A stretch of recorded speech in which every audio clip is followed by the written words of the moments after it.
So first thing what we are going to see is what is an electric power. It is nothing but rate at which electric work is produced or done or consumed. Heat energy is consumed in an electrical circuit is called electric power. Okay, rate means what? Rate means something divided by time. Here we are doing electric work. That means what? Work done to move electrical charges from a point which is at very high potential to a point which is at low potential. So high potential to low potential, we want to move electrons, therefore we need to do some work. That is what we are talking about. So now electric power is equals to work done upon time. Now because we are talking about electric power, here work done will be electric work. So always remember the previous definition that we have studied. Power in general terms is equals to work done upon time. If we are doing in an work in an electrical circuit, it will become an electric power. Fine. So how to guess this expression?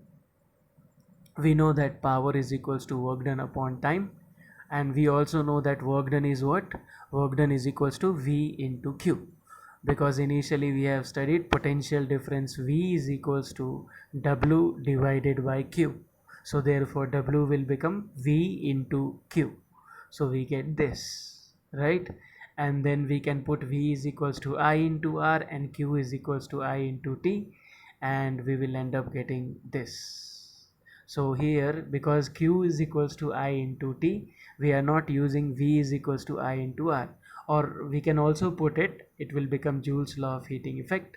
So H is equals to what?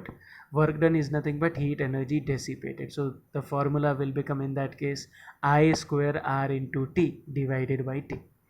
But this is the easy formula to remember always.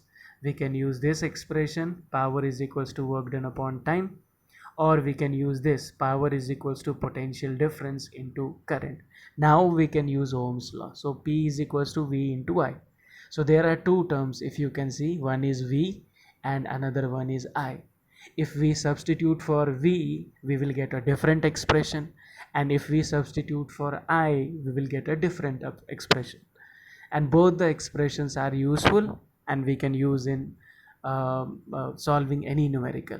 So let's say first we substitute for I into R. As you can see from Ohm's law, we know that V is equals to I into R. And if when you substitute in place of V, only one at a time. So if we substitute for V, which is I into R, it will become I square into R. So if in a question current is given, resistance is given, we can find power. If in a question power is given, resistance is given, we can find the current.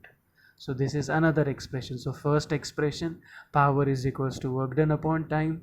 Second expression, power is equals to potential difference into current.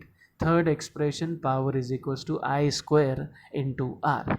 So now here, like I said, there are two terms. One is V and another is I.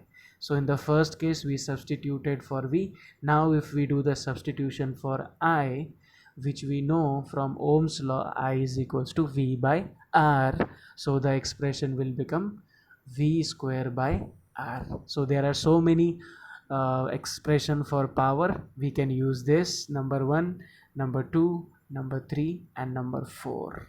Okay, so I hope everyone is clear with this concept. Thank you very much. Have a good day, stay safe, and please keep studying. Do not skip any topic, because it is going to be useful when we are going to face competitive exams. Thank you very much. Have a good day.